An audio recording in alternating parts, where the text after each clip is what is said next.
वो 15 साल का बच्चा एक दो तीन नहीं बल्कि हर बेत पर वंदे मातरम चिल्लाता रहा और बिना डरे अडिग खड़ा रहा। लेकिन जैसे ही 11वां बेत पड़ा उसने पूरी ताकत से चिल्लाकर कहा, भारत माता की जय। और फिर हर बेत पर यही नारा दोहराते गया।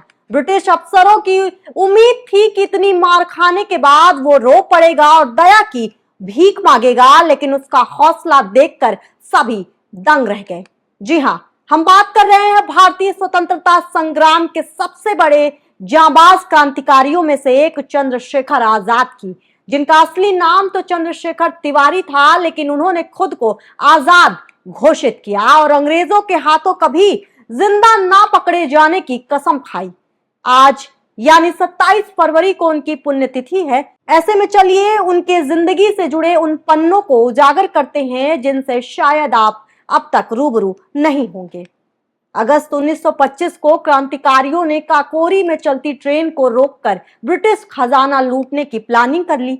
इस लूट ने अंग्रेजी हुकूमत के पैरों तले जमीन खिसका दी थी। अंग्रेजों ने इस कांड में शामिल क्रांतिकारियों को पकड़ने के लिए एड़ी चोटी का जोर लगा दिया था, लेकिन आजाद फिर भी अंग्रेजों के हाथ नहीं लगे।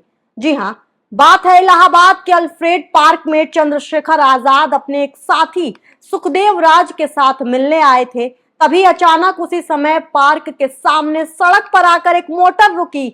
उसमें से अंग्रेज अफसर उतरे और आजाद को चारों तरफ से घेर लिया। तब तक आजाद ये समझ चुके थे कि किसी ने उनकी मुखबिरी कर दी है।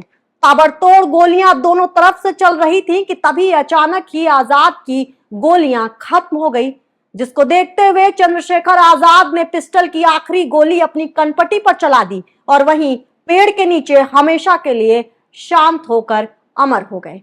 तो चलिए बताते हैं आपको कि आखिर किसने की थी आजाद की मुखबिरी। जी हां, चंद्रशेखर आजाद के संगठन का नाम हिंदुस्तान सोशलिस्ट रिपब्लिकन आर्मी था।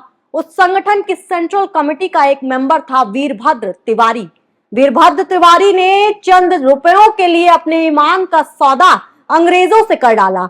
वीरभद्र चंद्रशेखर आजाद की योग्यता के कारण उनसे नफरत किया करता था, इसलिए उसने गुप्त रूप से ब्रिटिश पुलिस अधिकारियों से हाथ मिलाया और उन्हें आजाद और उनके ठिकानों के बारे में बता दिया।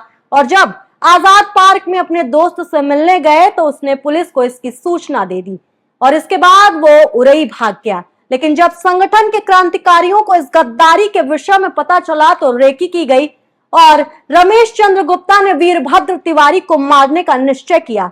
उरई पहुंचकर रमेश चंद्र गुप्ता ने वीरभद्र तिवारी पर गोली चलाई, मगर अफसोस निशाना चूक गया और रमेश चंद्र गुप्ता गिरफ्तार कर लिया गया और वीरभद्र तिवारी भाग खड़ा हुआ। बाद में उसका कहीं पता नहीं चला। आज की खास खबर में बस इतना ही। बाकी अहम खबरों के लिए आप देखते रहिए आज की खबर।